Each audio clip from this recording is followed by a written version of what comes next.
नमस्कार, DD news पर आप दो टूक देख रहे हैं। मैं हूं अशोक श्रीवास्तव। अगर मैं आपसे सवाल पूछूं कि ऑस्ट्रेलिया की जो आबादी है वो कितनी है, अगर आप ऑस्ट्रेलिया गए होंगे तो आपको ऑस्ट्रेलिया के बारे में अंदाजा होगा किस तरह का देश है। नहीं भी गए होंगे तब भी आप जानकार हैं तो ऑस्ट्रेलिया के बारे में आप भली भांति जानते होंगे। तो अगर मैं आपसे सवाल पूछूं कि ऑस्ट्रेलिया की आबादी कितनी है, तो उसका जवाब बड़ा सिंपल सा। ऑस्ट्रेलिया की आबादी करीब 2 से 2.25 करोड़ की आबादी है। एक पूरे देश की, दुनिया के एक प्रमुख देश की आबादी 2 से 2.25 करोड़ है। लेकिन क्या आप जानते हैं, भारत के अंदर एक देश के बराबर घुसपैठिए भारत के अंदर अवैध रूप से रह रहे हैं। हालांकि आंकड़ा कोई सरकारी आंकड़ा नहीं है, उपलब्ध आंकड़ा नहीं है, लेकिन मोटे तौर पर यह माना जाता है कि भारत में करीब करीब 2 करोड़ अवैध घुसपैठिए भारत में जगह जगह, भारत के अलग अलग राज्यों में रहते हैं। जम्मू कश्मीर में रहते हैं, उत्तराखंड में रहते हैं, पश्चिम बंगाल में रहते हैं, असम में रहते हैं और देश की राजधानी दिल्ली में भी रहते हैं। सोचिए, दुनिया का एक विकसित देश, उसकी जितनी आबादी है उतने अवैध घुसपैठियों को हम हिंदुस्तान में पाल रहे हैं। इससे ज्यादा शर्मनाक बात क्या हो सकती है। अब इन घुसपैठियों का जो मामला है ये आज का नहीं है। ये बीते 30-40 सालों से लगातार देश की संसद में इस मामले पर गूंज होती रही है। देश की संसद में मामला उठता रहा है, अवैध घुसपैठियों की संख्या पूछी जाती रही है। लेकिन बड़ा सवाल यह है कि इतने 30-40 साल से मामला जो है लगातार बना जरूर हुआ है, लेकिन इसका समाधान हम क्यों नहीं तलाश पा रहे हैं। और अगर हम इसका समाधान नहीं तलाश पा रहे हैं तो उसका एक छोटा सा जो कारण है वो सिर्फ ये है कि वोट बैंक की राजनीति को, भारत में जो वोट बैंक की राजनीति है, जो तुष्टीकरण की राजनीति है, उस राजनीति को मुफीद है, उस राजनीति के लिए ये जो घुसपैठिए हैं वो दरअसल इस राजनीति के लिए बड़े मुफीद हैं। इसलिए जो लोग घुसपैठियों को निकालने की बात करते हैं उसके खिलाफ वो लोग खड़े हो जाते हैं जिनका वोट बैंक ये घुसपैठिए हैं। अब आपने देखा था महाराष्ट्र में जब विधानसभा चुनाव थे तो महाराष्ट्र में भी घुसपैठ का मुद्दा उठा था, झारखंड में भी उठा था, जोरदार तरीके से उठा था। और अब दिल्ली में जब विधानसभा चुनाव होने वाले हैं, इसका ऐलान नहीं हुआ है, तो दिल्ली में भी जो अवैध घुसपैठिए हैं उनका मामला गरमा रहा है। करीब 11 दिसंबर को दिल्ली के जो एलजी हैं उन्होंने इस बात का ऐलान किया था। उन्होंने दिल्ली पुलिस को यह निर्देश दिए थे कि दिल्ली में जो अवैध घुसपैठिए रह रहे हैं उनकी पड़ताल कीजिए और 2 महीने के अंदर ऐसे अवैध घुसपैठियों को दिल्ली से बाहर निकाल दीजिए। अब दिल्ली पुलिस इन दिनों सक्रिय है। वो डोर टू डोर जाकर जहां जहां शक हैं, जहां जहां सूचनाएं मिल रही हैं, वहां जाकर वो कागज देख रही है और कागज देखने के बाद अवैध घुसपैठियों की पहचान कर रही है। अब कागज देखने से मुझे याद आया, कुछ साल पहले देश भर में नारा लगा था, कागज नहीं दिखाएंगे। अब कागज नहीं दिखाएंगे, क्यों नहीं दिखाएंगे, ये भी घुसपैठियों को शरण देने की एक नीति के तहत ही था कि कागज नहीं दिखाएंगे। लेकिन अब तो कागज दिल्ली पुलिस देख रही है, तो कागज दिखाओ, घुसपैठियों को भगाओ। इस मुहिम में दिल्ली पुलिस जुट चुकी है और दिल्ली पुलिस अब तक जो बताया जा रहा है करीब 1000 से ज्यादा अवैध घुसपैठियों की पहचान कर चुकी है। हालांकि मोटे तौर पर यह माना जाता है कि दिल्ली में करीब 1.5 लाख अवैध घुसपैठियां, और फिर कह रहा हूं कि ये आंकड़ा ज्यादा भी हो सकता है, लेकिन करीब 1.5 लाख अवैध घुसपैठिए दिल्ली में जरूर रहते हैं। और इन घुसपैठियों को शय कौन दे रहा है, ये सवाल है। क्योंकि जब दिल्ली से इनको निकालने की बात करी, एलजी ने इसकी बात करी, तो उसको लेकर कई पॉलिटिकल पार्टियां अलग अलग तरीके से विरोध भी कर रही हैं। लेकिन दिल्ली पुलिस ने 1000 घुसपैठियों की पहचान भी कर ली है और साथ साथ बड़ी बात यह है कि आज दिल्ली पुलिस ने ऐसे 10 लोगों को गिरफ्तार किया, 10 से 11 लोगों को गिरफ्तार किया जिनमें अवैध घुसपैठिए भी थे। और साथ साथ पुलिस ने एक ऐसे रैकेट का भंडाफोड़ किया है जो बांग्लादेशियों को, रोहिंग्या को, अवैध घुसपैठियों को उनको पहचान पत्र दे रहा था, उनके पहचान पत्र बनाकर उनको देश की राजधानी दिल्ली में बसने में मदद कर रहा था और उनको वोटर आईडी कार्ड भी उनके बनाए जा रहे थे। यह अपने आप में बहुत ज्यादा चिंता की बात है। सोचिए कि भारत की सरकार, किसी राज्य की सरकार घुसपैठिए चुन रहे हैं, घुसपैठिए वोट देकर तय कर रहे हैं कि विधायक किसी इलाके का क्या होगा। इससे ज्यादा दुर्भाग्यपूर्ण क्या हो सकता है। होना तो ये चाहिए था, घुसपैठियों के मसले पर तमाम पॉलिटिकल पार्टियों को एक सुर में बोलना चाहिए था, लेकिन इस मसले पर भी राजनीति हावी है। दो टूक में आज हम इसी मसले पर चर्चा करेंगे, किस तरह से इस मसले पर राजनीति हो रही है। और जो दिल्ली पुलिस ने जो आज रैकेट जो पकड़ा है, आप जानकर हैरान हो जाएंगे, जानकर हैरान हो जाएंगे। 10 रुपए के अंदर घुसपैठियों के 10 रुपए के अंदर घुसपैठियों के आई कार्ड बनाए जा रहे हैं, 7 रुपए के अंदर उनके लाइसेंस बनाए जा रहे हैं। इससे ज्यादा खतरनाक क्या हो सकता है। आज दो टूक में इसी पर चर्चा करेंगे। कागज दिखाओ, घुसपैठियों को भगाओ। लेकिन उससे पहले इस मसले पर जो राजनीति चल रही है, जरा सुनिए नेताओं को।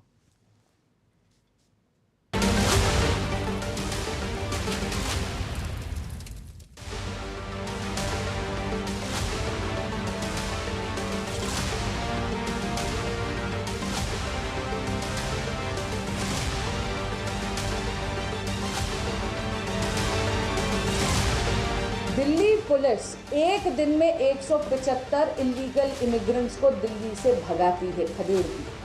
दिल्ली पुलिस एक रैकेट पकड़ती है जहां पर रोहिंग्यास को, इलीगल बांग्लादेशियों को, इलीगल इमिग्रेंट्स के यहां पर आधार कार्ड बन रहे हैं। और स्वाभाविक से बात है कि अगला नेचुरल प्रोग्रेशन, अगला चरण होगा कि उनका नाम वोटर लिस्ट में भी पड़ेगा। मैं पूछना चाहती हूं कि आज आम आदमी पार्टी ने चुप्पी क्यों साध दी है। आम आदमी पार्टी रोहिंग्याज और बांग्लादेशियों की पैरवी कर कर भारतीयों के इस अधिकार का हनन करती है। त्रिपुरा से, बंगाल से, आसाम से, झारखंड से, बिहार से, यूपी से पार करके कोई रोहिंग्या, कोई बांग्लादेशी दिल्ली कैसे आ गया। इसका मतलब एलजी और भाजपा के लोग अपने गुनाह पे जश्न मना रहे हैं। कोई अवैध नागरिक हिंदुस्तान में मिल गया बांग्लादेश का या रोहिंग्या का, कौन उसको वापस भेजेगा। मोदी जी भेजेंगे, अमित शाह भेजेंगे। तो 10 साल से तुम इंतजार कर रहे थे कि जब दिल्ली का चुनाव आएगा तो ड्रामा करोगे। निश्चित रूप से इनके जड़ों की जांच होनी चाहिए, क्योंकि जिस प्रकार से अरविंद केजरीवाल चुनाव आयोग तक गए हैं इलीगल घुसपैठियों का वोट रुकवाने, हमें पूरा विश्वास है कि इस गैंग का लिंक अरविंद केजरीवाल और उनके विधायकों तक जरूर होगा। कोई सीधा दिल्ली में प्रवेश कर ही नहीं सकता, उसको बहुत सारे स्टेट्स एंटर करके दिल्ली आना होगा। सीधे तौर पे internal border security, external border security Amit Shah ji की जिम्मेदारी है। सीधे तौर पे हरदीप पुरी जी ने उनको दिल्ली में बसाया है, उनसे सवाल पूछे ही जाने चाहिए। बांग्लादेशी घुसपैठियों का एक बहुत बड़ा, रोहिंग्या घुसपैठियों का बहुत बड़ा नेक्सस दिल्ली में चल रहा है। अरविंद केजरीवाल जी ने उनको 10-10 हज़ार रुपया देकर महीने का उनको यहाँ बसाने का काम किया ताकि उनकी वोट बन जाए। लाखों की तादाद में ऐसे इलीगल लोग दिल्ली में हैं जिनकी वोटें अरविंद केजरीवाल जी ने बनाई, उनको सरकारी सुविधाएं दी। वो लोग यहाँ क्राइम कर रहे हैं, हमारी माँ बेटियों के ऊपर बुरी नज़र देख रहे हैं। हमने अपने जो जहाँ पे सस्पेक्ट एरियाज़ हैं वहाँ पे रोज़ शाम को हम जाते हैं, वहाँ ड्राइव चेक करते हैं और उनके जो डॉक्यूमेंट्स हैं उनको वेरीफाई करने के लिए हम वेस्ट बंगाल, असम सब जगह टीम भेजते हैं ताकि इनकी जेन्युइननेस चेक की जाए कि जो डॉक्यूमेंट्स हैं असली हैं कि नकली हैं। तो इस ड्राइव को कॉन्स्टेंटली हम कर रहे हैं और आगे और हम सफलता की उम्मीद करते हैं।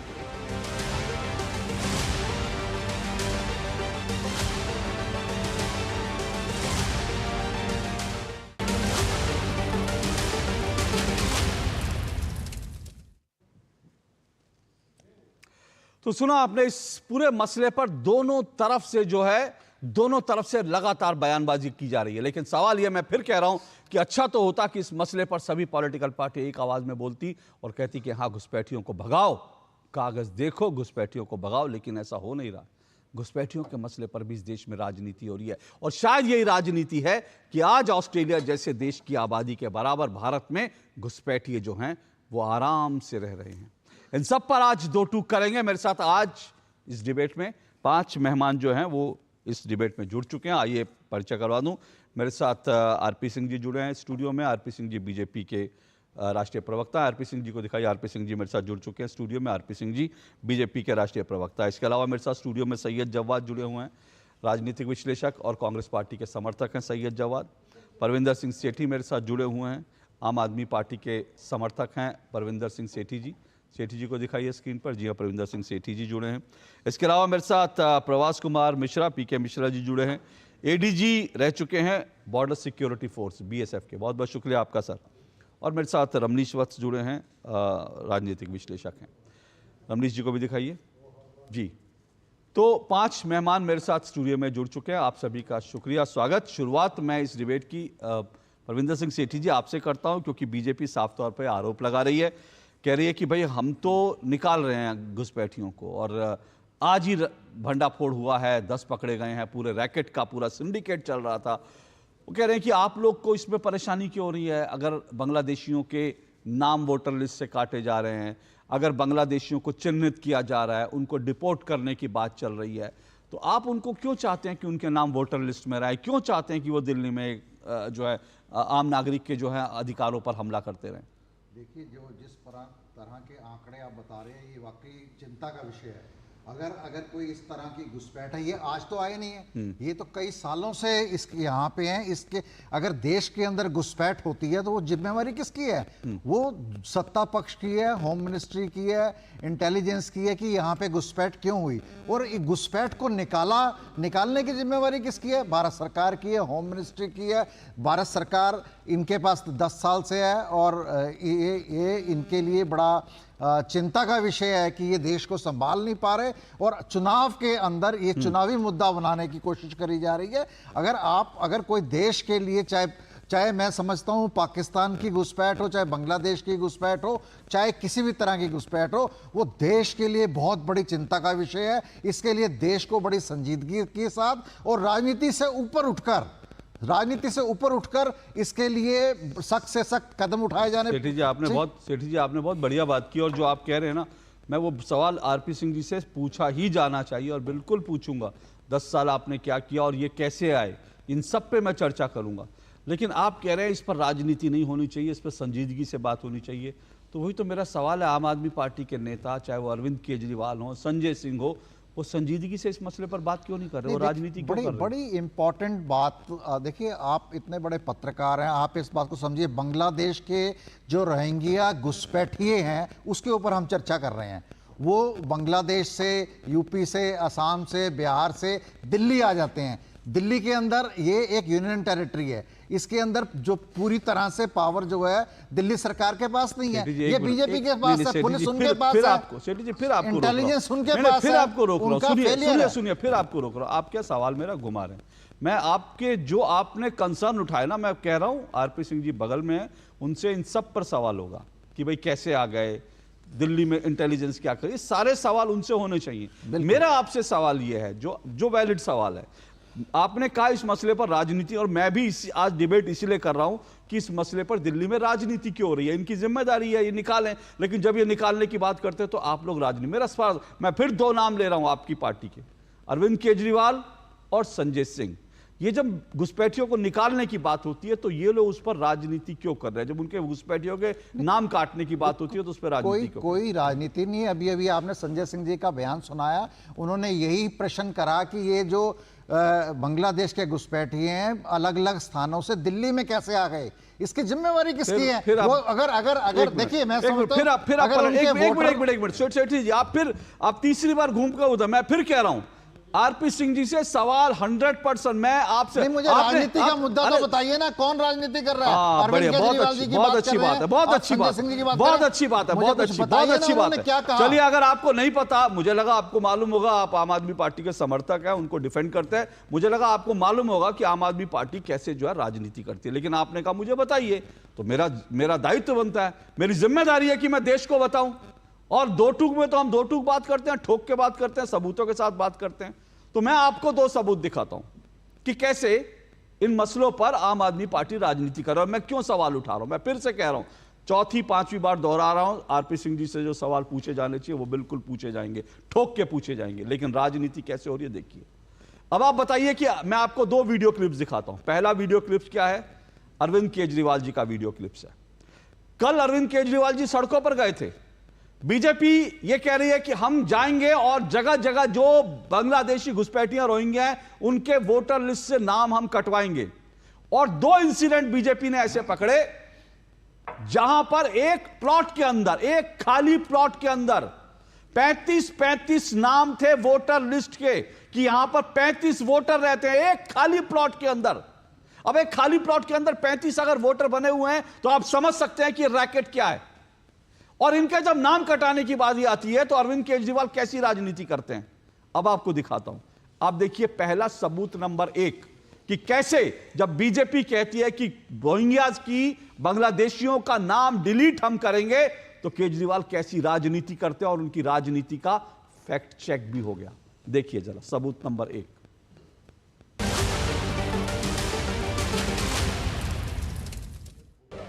ये देखिए सारे मीडिया वाले, इनका वोटर कार्ड कटवा दिया इन्होंने।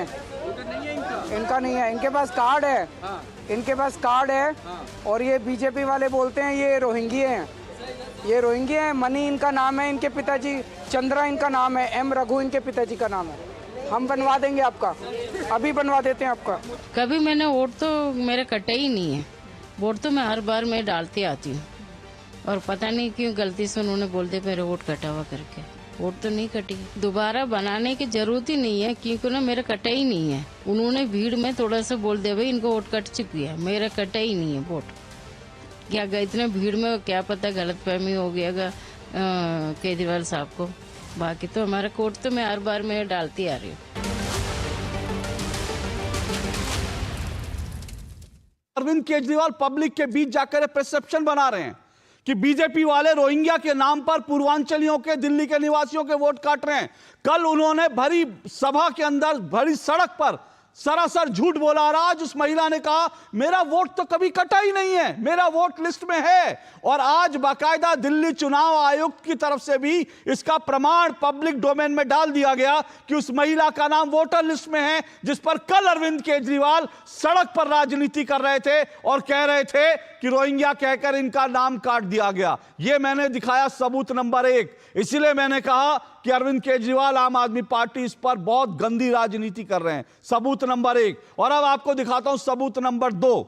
एलजी का आदेश आने के बाद, जब एलजी ने आदेश दिया, उसके बाद एमसीडी में यह मुहिम चली कि एमसीडी में अगर रोहिंग्या बांग्लादेशियों के बच्चे, अगर वो स्कूलों में उनका एडमिशन हो गया है तो उन बच्चों को आइडेंटिफाई किया जाए। क्योंकि अगर दिल्ली के निवासियों के बच्चों को स्कूलों में पढ़ने का हक है, किसी बांग्लादेशी रोहिंग्या को यह हक हम नहीं दे सकते। दिल्ली के नागरिकों का हक छीनने की अनुमति नहीं दे सकते। जब यह आदेश दिया गया तो संजय सिंह इस पर किस तरह की राजनीति करते हैं, और संजय सिंह जो राजनीति करते हैं खुद वो अपनी राजनीति को पब्लिक के बीच एक्सपोज भी कर देते हैं। सबूत नंबर 2 देखिए जरा।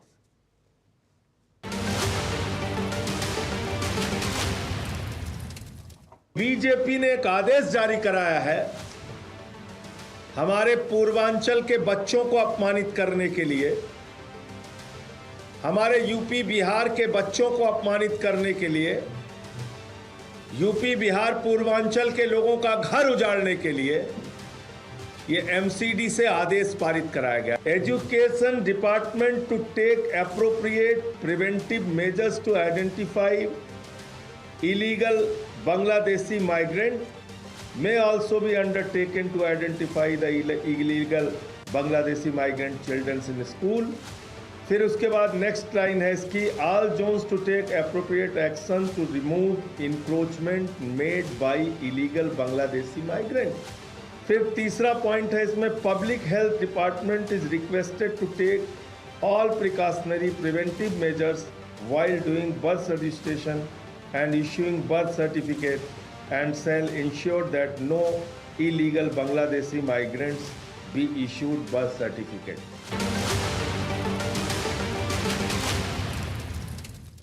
अब संजय सिंह जी के लिए कहा जा सकता है इस सादगी पे कौन ना मर जाए या खुदा, कि किस तरह से पब्लिक को बेवकूफ बनाते हो आप। चिट्ठी में साफ तौर पर लिखा है कि इल्लीगल बांग्लादेशी और रोहिंग्या की पहचान करनी है, और संजय सिंह लोगों को भड़काते हुए कहते हैं कि पूर्वांचलियों के बच्चों को निकालने का आदेश जारी कर दिया गया। लेकिन जब वो खुद उस आदेश को पढ़ते हैं तो उस आदेश में साफ तौर पर लिखा है अवैध रोहिंग्याज और बांग्लादेशियों को चिन्हित करना है। ये 2 सबूत सेठी जी मैंने दिखाए। मैं आपकी जो आपने पहला सबूत आप जिसको बता रहे हैं वो सबूत तो फेल हो गया। कैसे फेल हो क्योंकि गया? अरविंद केजरीवाल ने ये कहा कि रोहिंग्या के नाम पे, घुसपैठ के नाम पे जो व्यक्ति यूपी बिहार से आए हुए हैं उनके वोट काटे जा रहे हैं। वोट तो उन्होंने कटा ये ही नहीं थोड़ी सर, कहा। वोट तो कटा ही नहीं। सेठी जी, सेठी जी आप सेठी जी सुनिए, सेठी जी सुनिए, एक मिनट आरपी सिंह जी, सेठी जी सुनिए, सेठी जी सुनिए, सेठी जी सुनिए। ये कोई संजय सिंह जी की प्रेस कॉन्फ्रेंस नहीं है कि वो कुछ भी बोल लेंगे और नीचे से कोई सवाल नहीं करेगा, और इतने बेवकूफ मैं भी नहीं हूं। उन्होंने साफ तौर पर कहा कि रोहिंग्या इनको बताकर इनका वोट काट दिया गया, जबकि वो महिला खुद कह रही है कि मेरा वोट तो कभी कटा ही नहीं जी। तो आप झूठ क्यों बोल रहे हैं पब्लिक के बीच? आपने एक एक्सेप्शन दी है, लेकिन बहुत सारे वोटर लिस्ट के अंदर नाम है जिनके घुसपैठ के नाम पे जो आरपी सिंह जी का जवाब सुनिए सर, वोटर लिस्ट से नाम अब आरपी सिंह जी को जवाब देने दीजिए, क्योंकि मुझे लगता है वीडियो मैं सुनाता हूँ आपको, ध्यान से सुनिएगा, देखिएगा भैया, एक रुकिए, दिखाता हूँ, आपकी तसल्ली हो जाएगी आपकी।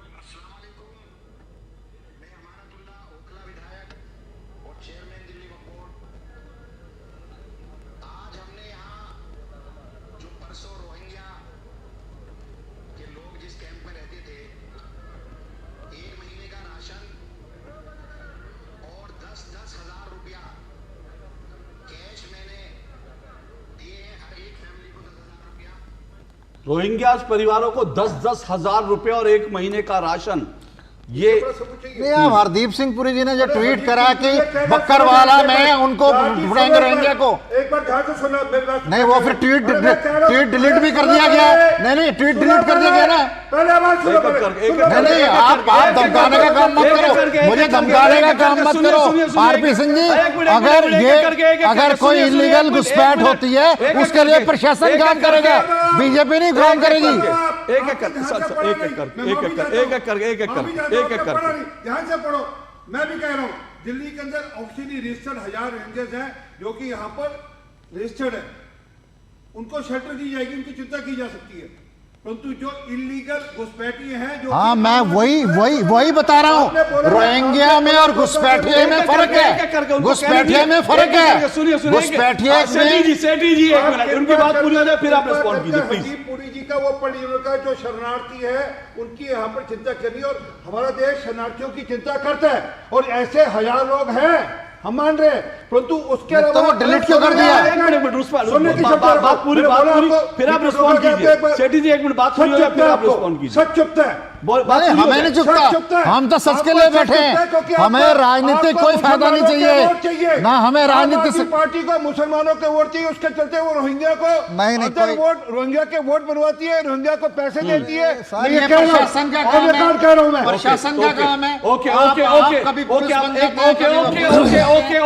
ओके सेठी जी, अब आपने एक मिनट आरपी सिंह जी रुकिए, आरपी सिंह जी एक मिनट, आप एक मिनट रुकिए, एक करके सुनिए, एक मिनट अरे सुनिए ना, एक minute Sethi ji please, Sethi ji please रुकिए, मेरी बात मैं कह रहा हूं, एक करके आरपी सिंह जी एक मिनट, मुझे लगता है एक करके बात करें। अभी आपने अमानतुल्लाह का ऑडियो सुना है, वो बिल्कुल सही है, वो हाँ ठीक है, वो पूरा वीडियो है। मेरा अब सवाल, मैं वो बार बार प्रशासन की बात कर रहा है, मैं दूसरे मुद्दों की तरफ आता हूँ। देखिए ये 3 चीजें जो स्टैब्लिश हुई हैं वो तो हुई हैं, लेकिन ये सब चीजें स्टैब्लिश होती हैं समझ में आता है, लेकिन आरपी सिंह जी बड़ा सवाल ये है कि भाई बॉर्डर की सुरक्षा वो आपके हाथ जिम्मे है, यानी बीजेपी शासित जो एजेंसियां उनके जिम्मे है, दिल्ली की सुरक्षा वो आपके जिम्मे है। तो सवाल ये उठता है कि ये अवैध घुसपैठिए ये दिल्ली तक आ कैसे गए? ये सवाल तो आपसे पूछा ही जाएगा ना सर। मैं इसका जवाब ही देता हूं। हमारे बॉर्डर्स पोरस है, बांग्लादेश के साथ हमारे बॉर्डर पोरस है, वहां से लोग इलीगल रस्तों से आते हैं, उनको सीआरपीएफ पुलिस इंटेलिजेंस रिएक्ट करती है। ये उसी के नाते से दिल्ली पुलिस अब रिएक्ट करिए। आज ये बड़ा जो रैकेट बस्ट किया, जो रैकेट का भांडाफोड़ हुआ, इसी चलते हुआ, जिसमें 6 लोग वो पकड़े गए जो रोहिंग्या से, और 5 लोग वो पकड़े गए जो कि सबके लिए मास्टरमाइंड थे। और इसमें अब कई सारे लोग पकड़ेंगे, ऐसा चिंता मत, ये 11 लोग नहीं है, ये कम से कम 11,000 लोग ऐसे होंगे जो आइडेंटिफाई करके टारगेट कर उनके लिए उनको यहाँ से भेजने की चिंता की जाएगी, करी जाएगी। सुन लीजिए, केजरीवाल साहब को कहा गया कि आप एक जगह डिटेंशन कैंप नोटिफाई कर दीजिए, मना कर दिया उन्होंने कि मैं डिटेंशन कैंप नोटिफाई नहीं करूंगा। अरे किस हद तक जाएंगे एक वोट के लिए? एक 500, 700, 1000, 2000, 5000, 10,000, 11,000 वोट के लिए, पर वो यहां नहीं हो, 11,000 वोट का इशू नहीं है। उसके चलते जो बाकी वोट बैंक को खुश करते हैं, वो बाकी वोट बैंक करते, देखो मैं तो इस्लाम की चिंता करूं, मैं मुसलमानों की चिंता करूं, दिक्कत यह है आप करो, हम कह रहे हैं मुसलमानों की चिंता करो जैसे मोदी जी करते हैं कि उनके लिए जो स्कीम्स लाते हैं सबके लिए, परंतु ये नहीं हो सकता,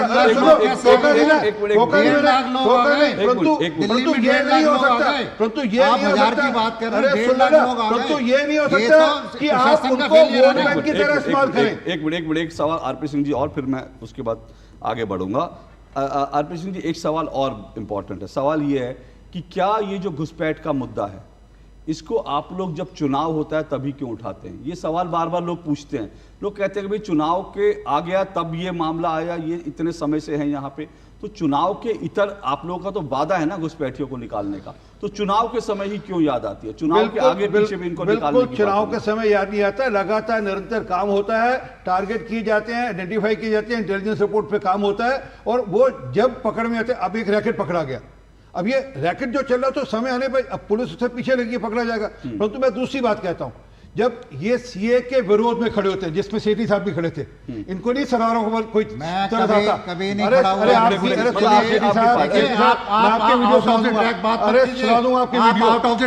अरे मैं बताया नहीं, ट्रैक की बात है, आप क्यों सीए के पक्ष में खड़े थे, सीए के विरोध में खड़े थे? क्योंकि आपको लगता था नहीं वहां से जो मुसलमान आएंगे उनकी भी चिंता करनी। मैंने कभी नहीं कहा, मेरा एक बयान दिखा दो, मेरा एक बयान दिखा दो, मेरा एक बयान दिखा दो। अच्छी बात है ना, तो फिर बोलिए ना मनीष सिसोदिया को, बोलिए केजरीवाल को। ठीक है, बिल्कुल ये ठीक है।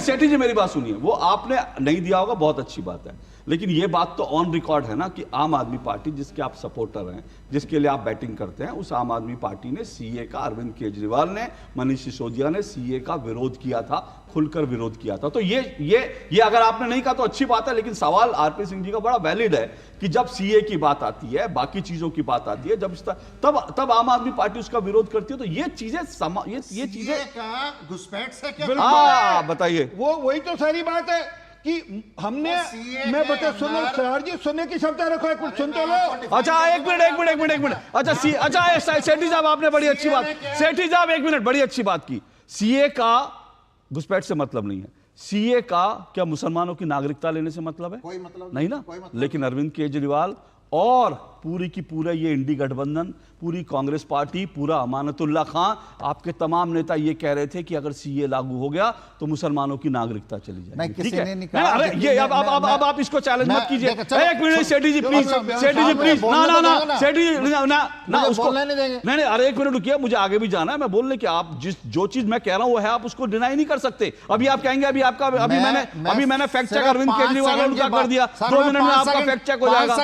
बोलिए। मैं सिर्फ इतना कहना चाहता हूं, जो इलीगल घुसपैठ है उसकी जिम्मेवारी इनकी है। वो एक मिनट रुकिए सर, एक मिनट रुकिए ना सर, एक मिनट नहीं सेठी जी रुकिए, एक मिनट सेठी जी एक मिनट नहीं रुकिए, आरपी सिंह सेठी जी एक मिनट,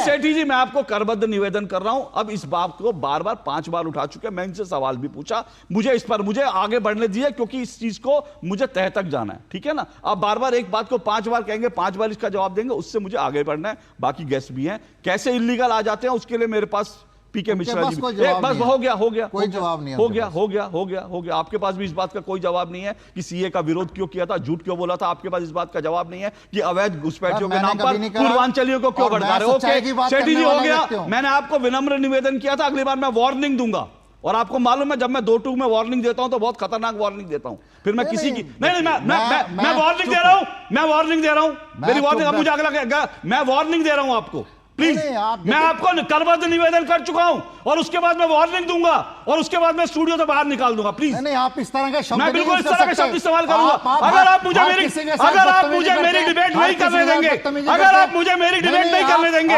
ये मेरी डिबेट है, इनको आउट कीजिए, इनको आउट कीजिए, स्क्रीन से हटाइए। सिर्फ सैयद जवाद रहेंगे, मैंने आपसे करबद्ध निवेदन किया था, तो चुप रहिए फिर चुप रहिए। एक मिनट आरपी सिंह जी, चुप रहिए।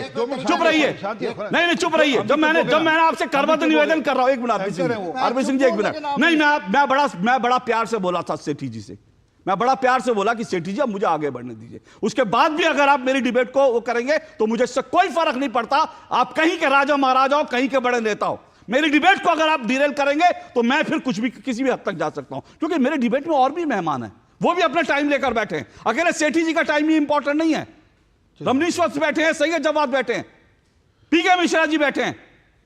जितना आपका राजनीतिक अनुभव नहीं है, जितने आपकी पूरी जिंदगी नहीं है, उससे ज्यादा वो देश की सेवा कर चुका है पीके मिश्रा, और आप उनके पास मुझे जाने नहीं देंगे तो मैं आपको हर हालत में मैं रोकूंगा। उसका आपको बदतमीजी लगे, कुछ भी लगे, मैं माफी चाहता हूं इन शब्दों के लिए, लेकिन करबद्ध निवेदन करने के बाद मैंने ये बात कहा था, इस बात को ध्यान रखिए। सैयद जवाद, ये जो राजनीति हो रही है दिल्ली की, आप इसको कैसे देखते हैं? जी अशोक भाई, बहुत बहुत शुक्रिया आपका, आधे घंटे के बाद मुझे मौका मैं मिला। क्या करूं सर, मैं तो आपके बहुत पहले आना चाहता था, लेकिन सेठी जी मौका नहीं दे रहे थे।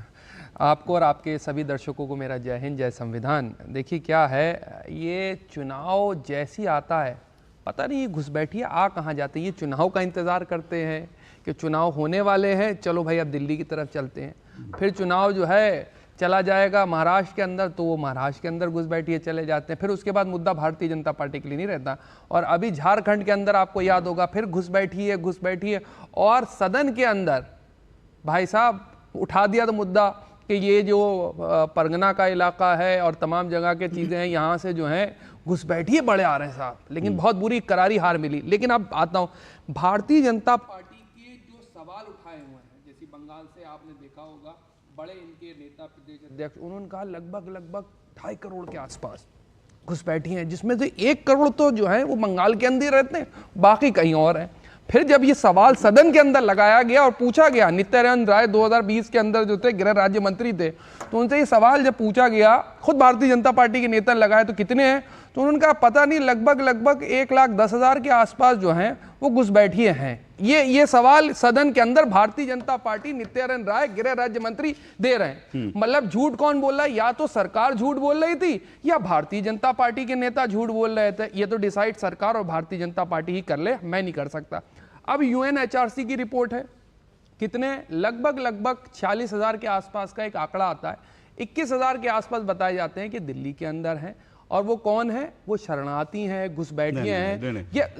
एक मिनट आपको यहाँ करेक्ट कर रहा हूँ, देखिए करेक्ट कर रहा हूँ मैं आपको, 1 minute RP Singh ji, 1 minute मैं करेक्ट कर रहा हूँ। एक तो UNHRC जो कहती है वो होते हैं जिनको आप UNHRC मान्यता देती है शरणार्थी के तौर पर, ठीक है, और उनको लेकर कोई आपत्ति नहीं करता, ठीक है। और जो आप कह रहे हैं ना सर, मैं आपको बता दूं, ये आज की बात नहीं है, ये लगातार चल रही है। 6 मई 1997, आप सुनिएगा, 6 मई 1997 भारत के मंत्री गृह मंत्री इंद्रजीत गुप्त थे, संयुक्त मोर्चा की सरकार थी, तब उन्होंने 6 मई 1997 को कहा था कि भारत में 1 करोड़ अवैध घुसपैठिए रहते हैं। 1997, कॉमरेड इंद्रजीत गुप्त। उसके बाद 2004 में श्री प्रकाश जायसवाल गृह राज्य मंत्री UPA सरकार के, उन्होंने कहा था भारत में 1 करोड़ 20 लाख घुसपैठिए रहते हैं। फिर 2016 में किरण रिजिजू जी का बयान है, NDA सरकार, उन्होंने कहा 2 करोड़ अवैध घुसपैठिए रहते हैं। और मैं आपको एक चीज और बता दूं, जब आप कह रहे हैं ना सर, इस पर कोई सरकारी डेटा नहीं है, दुर्भाग्य की बात है, इसलिए मुझे लगता है, क्योंकि ये समस्या है और ये समस्या आज की नहीं है। मैं आपको देखिए दिखाता हूं, यही जब मैंने आपको 2004 का श्री प्रकाश जायसवाल का एक बयान सुनवाया, अब मैं आपको एक खबर दिखा देता हूं। ये खबर 2009 की है। 2009 में श्री प्रकाश जायसवाल क्या कहते हैं, वो कहते हैं lots of Bangla migrants, how many we don't know. UPA Congress के गृह मंत्री कहते हैं कि इतने बांग्लादेशी हैं कि हमें नहीं पता वो संख्या। तो ये जो संख्या को लेकर जो चलता है ना, वो चीज है, लेकिन उसको सही पर्सपेक्टिव में रखिए और सही आंकड़ों के साथ रखिए। UNHRC का डेटा बोलिए, इसका जवाब कौन देगा कि भाई साहब हिंदुस्तान में कितने घुसपैठिए हैं? हमारा गृह मंत्रालय देगा। गृह राज्य मंत्री ने जवाब भी दिया। अब उस जवाब में भारतीय जनता पार्टी में पूछना चाह रहा हूं, झूठ बोल रही है या सरकार झूठ बोल रही है? दो में से एक डिसाइड कर ले। दूसरी सबसे बड़ी बात देखिए क्या है, भारतीय जनता पार्टी के पास जब कोई मुद्दे नहीं होते ना, तो मुद्दे जानबूझ के ऐसे लेकर के आती कि भाई साहब दिल्ली कहां पड़ता है, बिल्कुल सेंटर में। घुसपैठिए कहां से आ रहे हैं? बांग्लादेश से। चलो बांग्लादेश में इनकी सरकार नहीं है, जो ये आरोप लगाते हैं कि बांग्लादेश, हालांकि BSF की जिम्मेदारी होती है कि कितने लोग आ रहे हैं, कितने, और BSF किसके हाथ में है? किसके हाथ में है अशोक भाई, बताइए देश की जनता को। दो टूक है, ठीक है, सेंटर के हाथ, केंद्र सरकार के नहीं, माननीय गृह मंत्री अमित शाह जी पूरा कंट्रोल करते हैं। गृह मंत्री जवाबदेही उनकी होगी सरकार के, वो मंत्री मिनिस्टर है, उसके बाद राज्य मंत्री जवाब दें। फिर उन्होंने क्या क्रॉस करा, फिर उसके बाद वो बिहार क्रॉस कर रहे हैं, बिहार क्रॉस करके जो है, सुन तो लीजिए, फिर यूपी क्रॉस कर रहे हैं, यूपी क्रॉस करके दिल्ली में आ जा रहे हैं। मैं आप ही के मुद्दे पर आ रहा हूं, सुनिए मैं आप ही के मुद्दे पर आ रहा हूं। कितने आए? एक मिनट, मैं आप ही के मुद्दे पर आ रहा हूं। मैं तो कह रहा हूं कितने आ रहे हैं, मैंने तो बता दिया। 1997 तक, तब तक कांग्रेस की सरकारें थी, 1 करोड़ बांग्लादेशी अवैध घुसपैठिए आ चुके थे, 1 करोड़। और ये मैं नहीं कह रहा, संसद में जो है गृह मंत्री का बयान है। उसके बाद जब यूपीए की सरकार थी तब 1.25 करोड़ आ चुके थे। तो ये तो आंकड़ा सबके सामने है ना। तो अब आज नहीं, एक मिनट, आप बिल्कुल गृह मंत्री से सवाल पूछिए, पूछा जाना चाहिए, बीएसएफ से सवाल पूछिए, सीआरपीएफ से सवाल पूछिए, लेकिन जब आप सवाल पूछेंगे ना तो सबका हिसाब किताब करिए। बिल्कुल। और आज जो है ये सवाल आपका वैलिड है, मैं उसके साथ खड़ा हूं कि अब बीजेपी इसको निकालने के लिए क्या करे। लेकिन आरपी सिंह जी के पास जाऊं उसके पहले मैं पीके मिश्रा जी के पास आ रहा हूं। पीके मिश्रा जी, आपने लंबे समय तक बीएसएफ में जो है काम किया। ये सवाल ये बड़ा वैलिड है, चाहे कांग्रेस की सरकारें हो, संयुक्त मोर्चा की सरकार हो, यूपीए की सरकार हो, मिलीजुली सरकार हो, एनडीए की सरकार हो, ये घुसपैठिए आ कैसे जाते हैं और बांग्लादेश से घुस करके दिल्ली तक कैसे पहुंच जाते हैं? ये इतनी हमारी एजेंसियां क्यों जो है असफल साबित होती हैं? अशोक जी, मैं क्लियरली बताना चाहता हूं, एज ए यंग बॉय जब मैं मुक्ति वाहिनी के साथ था, उसके बाद में 71 वार के बाद बांग्लादेश बॉर्डर में तैनात था। मैं 1971 लड़ाई के बाद बोल रहा हूँ। मैं अपने आंखों में देखा था, हजारों की तादाद में, 1000 से कम नहीं, हजारों की तादाद में घुसपैठिया बांग्लादेश माइग्रेंट्स हमारे देश में प्रवेश कर रहे थे, जबकि वहाँ तारबंदी नहीं था। और हमारा स्ट्रेंथ जो था, एक बीओपी का 16-17 आदमी थे, और उसका 9 किलोमीटर के बाद और एक पोस्ट था 16-17 आदमी का। भरपूर वहां पर आ रहे थे। उसके बाद भी मैं क्लियरली बता रहा हूं, डेवलपमेंट काफी हुआ और गैप को बंद कर दिया गया, काफी बटालियन तैनात किया गया, बट अभी तक भी फेंसिंग पूरा नहीं हुआ है इंडो बांग्लादेश बॉर्डर में, और घुसपैठिया आते रहते हैं। और इतनी ज्यादा हमारा जो वाटरवेज है बांग्लादेश को, उसको अभी तक भी बंद नहीं किया गया, इलेक्ट्रोमैग्नेटिक फेंसिंग नहीं किया गया। नंबर 2, हमारे पास जो आ जाते हैं, देखिए लैंड बॉर्डर को आप सील नहीं कर सकते। लैंड बॉर्डर में और इवन वो बाई एयर भी आते हैं, बाई जब पेट्रापोल के थ्रू में भी आते हैं, विथ पासपोर्ट एंड वीसा। हमारा कंट्री में इतनी वहां पर घुसपैठिया आए हैं, इलीगल माइग्रेंट्स बांग्लादेश से आए हैं, उनको रखने के लिए, उनको पनाह देने के लिए बहुत जगह उनको मिल जाता है। सिर्फ अशोक जी, मैं एक चीज आपको बताऊंगा, मैं आपके साथ सहमत हूं। आप बता रहे थे 2 crore. I have written a book myself, Bangladesh migrants a threat to India. मेरा 40 साल का तजुर्बा है। मैं क्लियरली लिखा है कि 4 करोड़ से ज्यादा है बांग्लादेशी हमारे पास, और मैं क्लियरली बताता हूं, दिल्ली और गुड़गांव में जितने हैं, there will be more than 3 to 4 lakhs Bangladeshi जो है अभी दिल्ली। जिसके घरों में बंगालीज काम करते हैं वो सब बताएंगे। मैं वहां पर मालदा का रहने वाला हूँ, बालूरघाट के रहने वाले, सब बांग्लादेश से आए हैं। प्रॉब्लम है, इनको रहने के लिए स्लीपर सेल्स बहुत मौजूद है। And the worst part of it, West Bengal में वो वोट बैंक पॉलिटिक्स चल रहा है, असम में वोट बैंक पॉलिटिक्स है, यहाँ पर भी है। Worst part of it, Srinagar में भी वोट बैंक पॉलिटिक्स है। आप देखिए श्रीनगर में, यू गो टू परिमपुरा कामारबारी, उसके पास बांग्लादेश का गांव है श्रीनगर में। मैं खुद अपने आंख से देखा हुआ है। Please go to Kamarbari, you find Bangladeshis are available in a full village in Srinagar. वो कहीं पर नहीं है, ऐसा बात नहीं है। द प्रॉब्लम इज, हम उनको वापिस नहीं कर सकते हैं। एक तो है वेस्ट बंगाल गवर्नमेंट नहीं कर सकता है। दूसरी चीज अशोक जी मैं बताता हूं, आज वो कैसे आते हैं जो कि हम बंद नहीं कर सकते। हमारे पास एक बहुत बड़ा रिवर है, Brahmaputra river. Brahmaputra river has a lot of चार आइलैंड्स। जो ब्रह्मपुत्र गया है रिवर को उसे पता लगेगा। विंटर में 4 आइलैंड्स मानसून में डूब जाता है, विंटर में नए नए 4 आइलैंड उभर के आ जाता है। वहां पर मयमनसिंह का जो है बांग्लादेशी घुसपैठिया आ जाते हैं, नया चरलैंड में वो बैठ जाते हैं और उन्हें ग्वालपारा में और धुबरी में हमारे लीडर है AIUDF आपको पता है बंधु कौन है। एक मिनट आपको मैं रोक रहा हूं, एक मिनट आपको रोक रहा हूं सर। एक बड़ी खबर आई है, ब्रेकिंग न्यूज आई है, वो मैं आपको बड़ी खबर बता दूं। इस वक्त की जो 5 राज्यों में नए राज्यपाल की नियुक्ति की गई है, इस वक्त की बड़ी खबर है।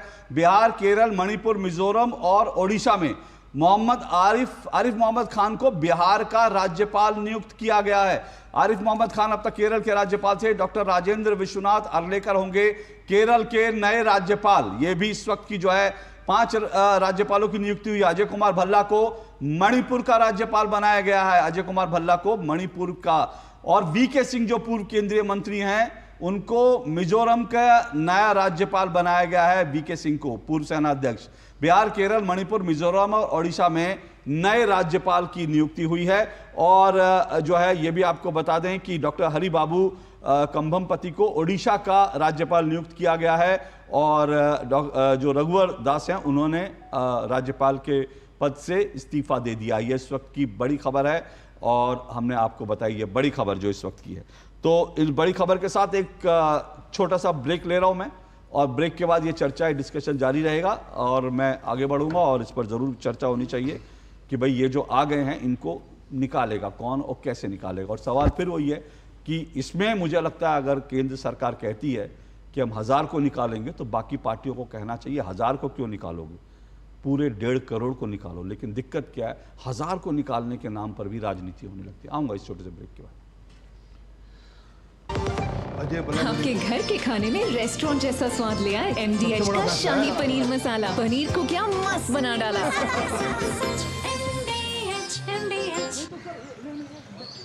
वाह, जब जब पशु आहार लेते हो तो 50 बचा ही लेते हो। कोई कमाल नहीं करते हो, उसकी बयात को खतरे में डालते हो।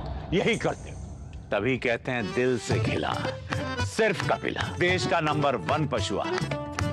एक ऐसा तबका जो रिटायरमेंट के बारे में आज भी बिल्कुल नहीं सोचता, वो है औरतें। औरतें कमा के भी वल्नरेबल हैं। सो NPS एक इक्वालिटी ला रहा है, हम सब एक बराबर प्लेटफॉर्म पे हैं। अपने बेहतर कल को सुनिश्चित करने के लिए NPS जरूरी है।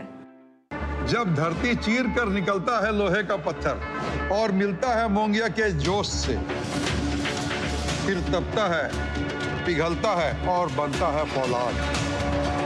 अब होता है सरिया सारी खूबियों के साथ। मोंगिया स्टील, मजबूत देश का मजबूत सरिया। गोल्डी मसाले के 100 ग्राम के स्पेशल पैक्स में फ्रेशनेस लॉक है। कि मुझे ऐसे गोल्डी मसाले जहां जाएं रिश्ते बनाएं।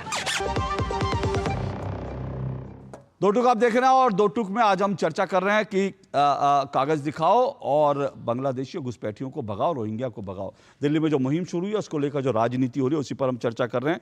और मेरे साथ जो है आज की डिबेट में 5 मेहमान जुड़े हुए हैं। RP सिंह जी BJP से, सैयद जवाद जी जुड़े हुए हैं, राजनीतिक विश्लेषक, कांग्रेस पार्टी के समर्थक है। परविंदर सिंह सेठी जी आम आदमी पार्टी के समर्थक हैं।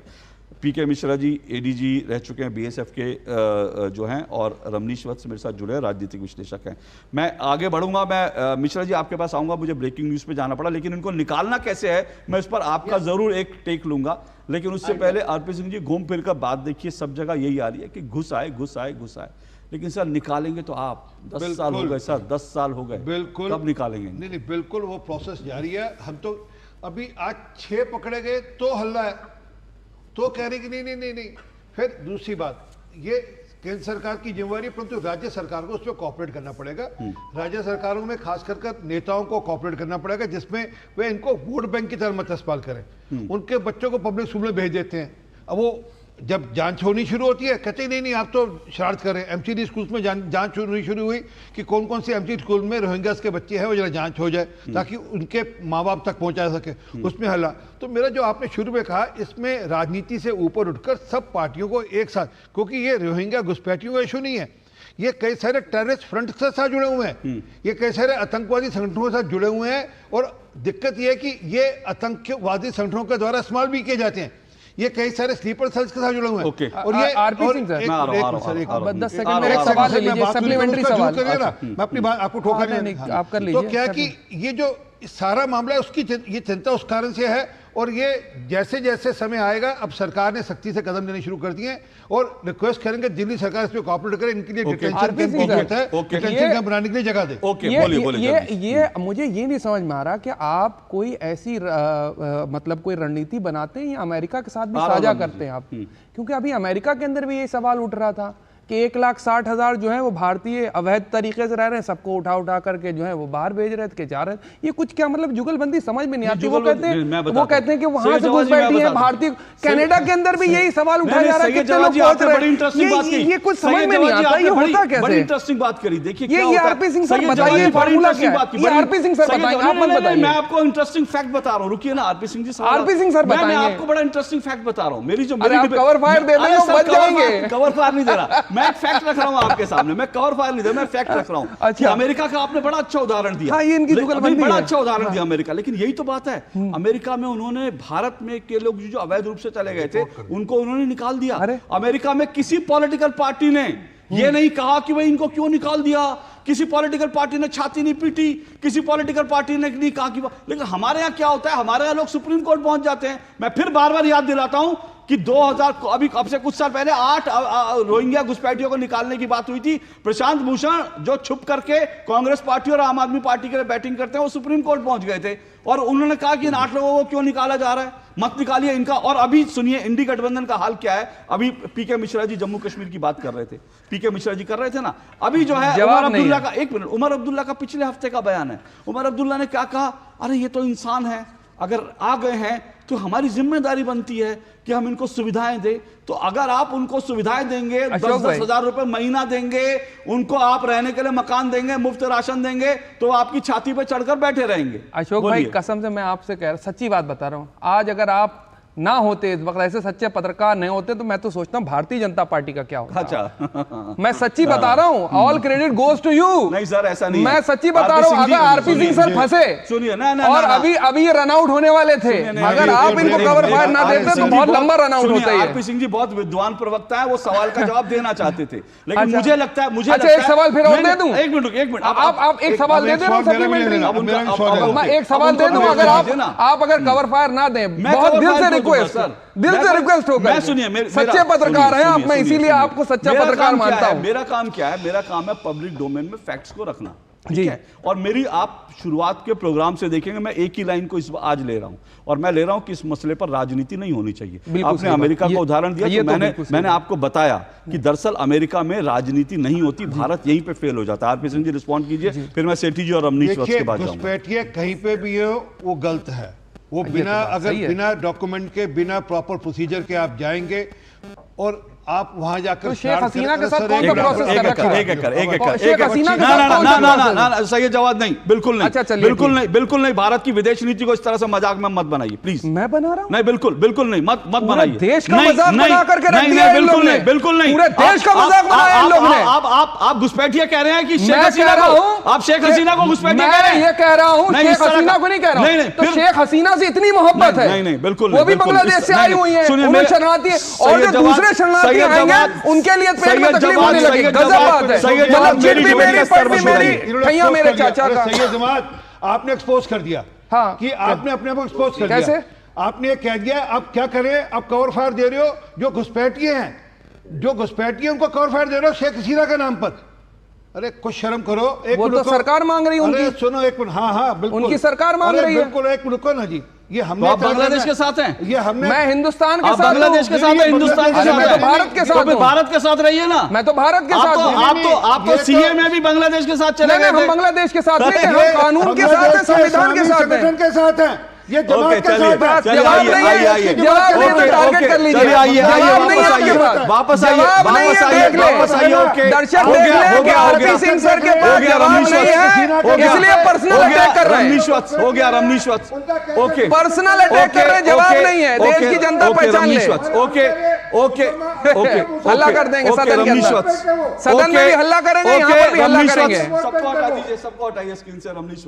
रमनीश वत्स, ये पूरी राजनीति जो है, इस पर राजनीति ना हो, क्या हो सकता है, कोई फॉर्मूला हो सकता है इस पर कि देश इसमें तमाम पॉलिटिकल पार्टियां एक लाइन से सोचें, एक दिशा से सोचें? बिल्कुल बिल्कुल सही मानना है। मुझे लगता है कि अशोक जी, बांग्लादेशी घुसपैठी के मामले में तमाम सियासतदान, जितने भी राजनीतिक संगठन है, सबको एक साथ आना चाहिए। क्योंकि देखिए, आज यदि कोई भी हमारे घर में अतिथि के रूप में आ जाता है तो 2 से 4 दिन हम उसको झेल भी नहीं पाते हैं। उसके बाद हम कहते हैं अतिथि कब जाओगे, और ये सिलसिला आज से तो है नहीं। 1950 आप देखिए, अवैध बांग्लादेशी रोहिंग्या घुसपैठी मुसलमान की बात करें तो मुझे लगता है पूरे देश में ये वायरस की तरफ फैल चुका है। और ये बात सच है कि ये बीमारी का रूप धारण कर चुका है। चूंकि 3 करोड़ से ज्यादा, अब मुझे लगता है 2 करोड़ तो आप 2016 की बात थी, लेकिन अब के समय में आप देखेंगे तो अनुमानतः ये देखा जाए तो 3 करोड़ तक ये बांग्लादेशी घुसपैठी और रोहिंग्या मुसलमान ये फैल चुके हैं बीमारी के रूप में। लेकिन घबराने की जरूरत नहीं है। वैक्सीन के रूप में भी हमारे देश में अमित शाह जी जैसे गृह मंत्री हैं, योगी आदित्यनाथ जी जैसे मुख्यमंत्री हैं, और असम में आप देखिए तो हेमंत बिस्वा शर्मा जैसे लोग हैं। आप हवा महल के विधायक को भी मैंने देखा अभी फर्जी वोटर कार्ड और आधार कार्ड बनाया जा रहा था, और हवा महल के विधायक जो बालमुकुंद जी महाराज हैं उन्होंने पकड़ा उसको। लेकिन जब देखिए कि इस तरह की कार्रवाई आज जैसे सीमापुरी और शाहीन बाग में आज हुआ, जहां पे सबसे ज्यादा बांग्लादेशी घुसपैठी हैं बसे हुए हैं, लेकिन वहां पे जैसे कार्रवाई होती है अरविंद केजरीवाल के, आप देखिए किस तरह से बहाने सामने आ जाते हैं। और ये बहाने आज से तो आए नहीं। आप देखा जाए तो ये जो है 1985 में भी कहते थे भैया इसमें नरम रुख अपनाना चाहिए, राजीव गांधी जी ने कहा था। राहुल गांधी जी का भी एक ही राग है। प्रियंका गांधी की बात करें, चाहे दिग्विजय सिंह, समय समय पर बांग्लादेशी घुसपैठी के लिए इन्होंने अभी बयान दिए हैं। फिर इसके बाद इरफान सोलंकी ने अभी हालिया चुनाव में जब झारखंड में हुआ था तो उस समय कहते था हम मुफ्त सिलेंडर भी इनको भी देंगे, जो बांग्लादेश से आए हुए मुसलमान है उनको भी देंगे। तो आप समझ में आ सकता है कि कौन कौन लोग पक्ष में है बांग्लादेशी और कौन जो है इसको मिटाना चाहता है। मुझे एक छोटा सा ब्रेक लेना। मैं सेठी जी आपके पास आऊंगा, 1 मिनट रुकिएगा। लेकिन मैं एक बात जो रमनीश्वर साहब ने कही, मैं यहां पर बड़ा एक इंटरेस्टिंग फैक्ट रख दूं जो अभी आपने कही, मुझे उससे याद आया।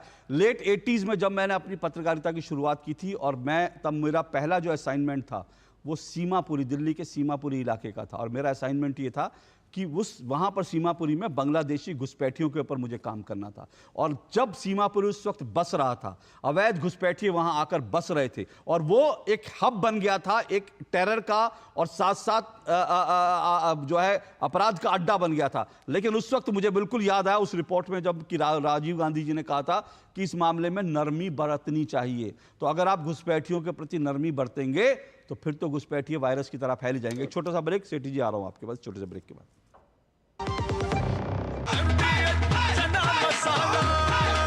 अब छोलिया हो या लोबिया, सफेद चने या काले चने, सबको मजेदार बने। हो गया इंतजाम। किसका? गुड्डी की फीस का। दिखा। 20,000 का लोन तुरंत। पता है कौन दे रहा है, ब्याज कितना है? लोन विनियमित संस्थानों से ही लें और कर्ज उतना जितनी जरूरत, वो भी जांच कर। हो गया इंतजाम। पगार एडवांस में भेजिए। आरबीआई कहता है सही वित्तीय बर्ताव करे आपका बचाव। मेरी पसंद, मेरी पसंद, मेरी पसंद, मेरी पसंद, हमारी पसंद, हम सबकी पसंद। मजबूत देश का मजबूत सरिया हो गया steel. Muthoot finance gold overdraft, ब्याज सिर्फ उतने ही दिन का भरिए जितने दिन पैसे इस्तेमाल कीजिए। आज ही कॉल कीजिए 1-800-313-1212। अब आया असली स्वाद, अब आया स्वाद। जब स्वाद के पड़े हो लाले तो MDH का चंकी चाट मसाला डालें। MDH का चंकी चाट मसाला। MDH। हम घुसपैठियों पर चर्चा कर रहे हैं। जल्दी से सेठी जी, मैं आपसे जानना चाहता हूं कि फिर बात घूम फिर के वहीं आ रही है कि इस मसले पर राजनीति नहीं होनी चाहिए। अगर हम चाहते हैं, दिल्ली के चुनाव तो आते जाते हैं, लेकिन मुझे लगता है कि इस मसले पर तमाम पॉलिटिकल पार्टियों को एक सुर में बोलना चाहिए। बिल्कुल, मैं बड़ी स्ट्रांगली इस बात को कहना चाहता हूं कि इसके अंदर कोई राजनीति नहीं होनी चाहिए। और भारत सरकार से और गृह मंत्रालय से मैं गुजारिश करता हूं इसके ऊपर सख्त से सख्त कदम उठाए जाने चाहिए। और इन घुसपैठियों के नाम पे आम जो लोग हैं, जो लोग रोहिंग्या नहीं है, घुसपैठिए नहीं है, उनको तंग नहीं किया जाना चाहिए। इस बात का भी ध्यान रखा जाना चाहिए। मैं कहता हूँ आप एक्शन लीजिए ना, हम आपके साथ हैं। उनकी बात, आप एक्शन लीजिए, सारी राजनीतिक पार्टियां आपके साथ हैं। आप एक्शन लेने की बजाय इसको चुनावी मुद्दा बना रहे हैं। Okay RP Singh ji respond करिए। वो कह रहे हैं आम लोगों को परेशान नहीं करना चाहिए। आम लोग की एक सरोला बंगला टीम है, ध्यान कर लेना जी। और हम नहीं कह रहे, पश्चिम बंगाल की सरकार कह रही है कि वहाँ घुसपैठिए हैं और वो वहाँ पर सिल्लीगुड़ी के बॉर्डर पर शरारतें कर रहे हैं, हरकतें कर रहे हैं। अरे सर, कब तक शील्ड करते रहोगे? वो शेख हसीना के नाम पर, आप किसी और नाम पर। सीधा सीधा कहो ना कि घुसपैठिए है, उसको बाहर निकालना चाहिए। यही मैंने बोला, मैंने यही बोला सर, मैंने यही बोला, मैंने यही बोला। मैंने कहा सख्त से सख्त कदम उठाया जाना चाहिए। अरविंद केजरीवाल को उनके नाम पे डिटेंशन कैंप खोलना चाहिए। अरविंद केजरीवाल का क्या रोल है घुसपैठ को उठाने में? ओके सर, ओके पीके मिश्रा जी, बहुत समय मेरे पास बहुत कम है, 30 सेकंड में आपको क्या लगता है कैसे इनको निकाला जा सकता है? पीके मिश्रा जी की साउंड दीजिए जल्दी से। जो भी इनको पॉलिटिकली नहीं रहना चाहिए, जो भी पकड़े जाते हैं उनको फाइट, जैसे कि कोर्ट ने आदेश देते हैं कि उनको बांग्लादेश को भेज दिया जाए। 2 पॉइंट है। प्रॉब्लम क्या आ रहा है बॉर्डर में? बांग्लादेश बॉर्डर गार्ड उनको एक्सेप्ट नहीं करता है। जो कोर्ट ने ऑर्डर देता है, they are Bangladesh national to be handed over to Bangladesh, they don't accept it, they tell they are not Bangladesh nationals. Okay. The court should order, they should be pushed back. और जितने Bangladeshi confirm होते हैं BSF को दीजिए, उसको push back करने के लिए। I repeat, not to be handed over to BGB. To please be pushed back, and that is the only way हमारा घुसपैठियां बाहर जा सकते। बिल्कुल जल्दी से 30 सेकंड में सैयद जवाद, देखिए क्या सॉल्यूशन क्या है? मुद्दा बड़ा गंभीर अगर है और है भी घुसपैठ नहीं होना चाहिए, उसके लिए इन 10 सालों में, और तीसरा कार्यकाल है, कोई काम अगर करा गया हो केंद्र सरकार के द्वारा सिवाय जवानी जमा खर्च के और चुनावी मुद्दे बनाने के, तीसरा कोई इनके पास मुद्दा है नहीं कि मुद्दों पे चुनाव लड़ पाए। झारखंड में खा चुके हैं, इसी मुद्दे को लेकर गए तो बुरी हार मानी है, और आज दिल्ली के अंदर जानबूझ के फिर से ये मुद्दा उठाया जा रहा है। 2020 में भी उठाया था, तब भी हारे हैं, अब फिर आ रहे हैं। ओके अब मेरे पास समय कम है, लेकिन एक चीज में चलते चलते बड़ी इंपॉर्टेंट चीज पब्लिक के डोमेन में, आरपी सिंह जी ने आज एक बात कही थी। उन्होंने कहा ये सारा का सारा मुस्लिम वोट के लिए होता है, घुसपैठियों को, और मुझे नहीं मालूम कि घुसपैठियों को संरक्षण देके मुस्लिम वोट कैसे मिलते हैं। लेकिन आप मुसलमानों को कम से कम इस तरह से वोटर मत बनाइए कि हर अपराध के लिए आप सोचें कि हर अपराधी को टिकट देने से मुस्लिम हमारे साथ होंगे। अभी जो खबर आई है वो बहुत चौंकाने वाली खबर है। देखिए, दिल्ली की ओखला सीट है, और ओखला सीट में क्या मालूम है क्या हो रहा है? ओखला सीट में AIMM ने ताहिर हुसैन जो अंकित शर्मा IB के जो अधिकारी थे उनकी हत्या का आरोपी है, दिल्ली दंगों का आरोपी है। AIMM ने उसको टिकट देने का ऐलान करा। एक मिनट, कोई आवाज नहीं, एक मिनट। ओके, कहीं से टिकट है? ओके, ओखला से नहीं होगा, कहीं से होगा। और दूसरी चीज, कोई ठीक है, टिकट तो दिया ना, कहीं से और से टिकट देंगे। और दूसरी तरफ कांग्रेस की खबर आई है, दूसरी खबर ये आई है इशरत जहां दिल्ली दंगों की आरोपी है। ये भी, इसके ऊपर भी हत्या का, दिल्ली दंगों का आरोप है, और इस इशरत जहां को कांग्रेस टिकट देने का प्लान कर रही है, और आम आदमी पार्टी के लिए अमानतुल्लाह खान है। तो आप समझिए कि इशरत जहां दंगों की आरोपी, ताहिर हुसैन दंगों का आरोपी, अमानतुल्लाह खान जो जेल में बंद है, ये सब जो है आम आदमी पार्टी, कांग्रेस और AIMM के प्रिय नेता बने हैं, और इनको टिकट दे रहे हैं जिनके ऊपर आरोप है कि उन्होंने हिंदुओं को चुन चुन कर मारा। आप समझ जाइए कि इस देश में तुष्टीकरण की राजनीति, और इसी तुष्टीकरण की राजनीति के चलते घुसपैठियों को अभी बचाव किया जा रहा है। आज के लिए इतना ही, इजाजत दीजिए, कल आपसे मुलाकात होगी। नमस्कार।